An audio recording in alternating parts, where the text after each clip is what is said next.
value of American arms sales to Saudi Arabia over the past half-century approaches $100 billion, with over a quarter of the contracts signed in the 1990s. These figures include weapons, support equipment, spare parts, support services and construction. Essentially, however, although they have been purchased by the Saudis, they are used by the Americans.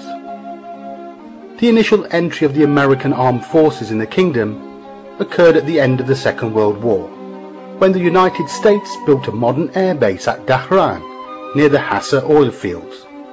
All the while, the Saudi rulers tried to keep the American military presence at low profile, aware that it was a provocation. And with this presence, little pockets of American life sprung up across the kingdom.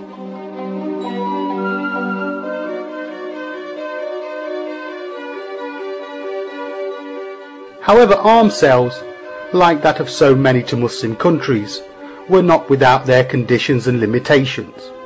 President Carter's sale of advanced F-15 fighter aircraft in 1978 was only approved under conditions that limited their range and offensive power because of fears that they could tip the regional balance against Israel.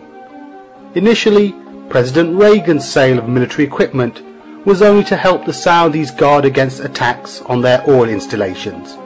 It included military aircraft, refueling tankers and air-to-air missiles. When Israel raised strenuous objections to the sale, the packages were scaled down and special restrictions placed on the use of the aircraft. The ultimate act of dependency came in the 80s, when under American instruction the Saudis signed the Nuclear Non-Proliferation Treaty, effectively forswearing any nuclear ambitions. United States arms trade with Saudi Arabia increased dramatically throughout the 1990s. Of a total of $14.5 billion in contracts signed, $6.1 billion preceded the First Gulf War. American military presence also increased further.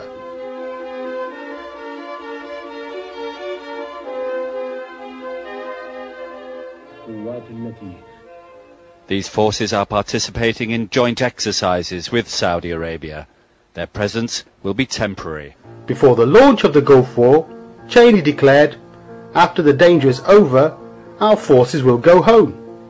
But Western forces have remained in the kingdom, even in the absence of any formal agreement on their status. Instead, they informally established themselves under the pretext of the dual containment of Iran and Iraq, particularly enforcement of the no-fly zones. America had complete autonomy, often mounting large air raids from Prince Sultan Air Base upon Baghdad, without even providing prior notice to the Saudi government.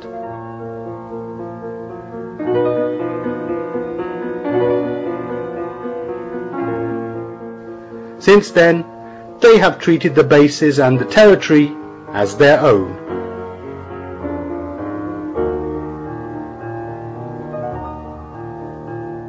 Subsequent arms packages worth tens of billions were designed to permit the rapid deployment of the United States ground forces from Saudi in the event of any Middle East hostilities that threaten American interests. These large arms sales and the Gulf Wars have also helped keep American defense contractors' production lines open and have been quite significant for the US balance of trade.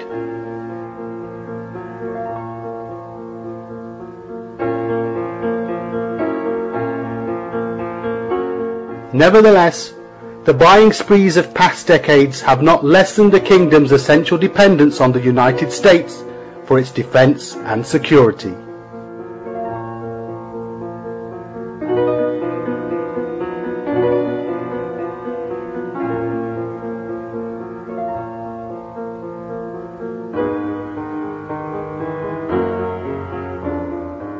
During the 2003 occupation of Iraq, Saudi Arabia secretly helped the United States, allowing operations from at least 3 air bases, permitting special forces to stage attacks from Saudi soil and providing access to cheap fuel. Publicly, American and Saudi officials have portrayed the US military presence during the war as minimal and limited to Prince Sultan Air Base. In truth, the Air Command Center was in Saudi Arabia.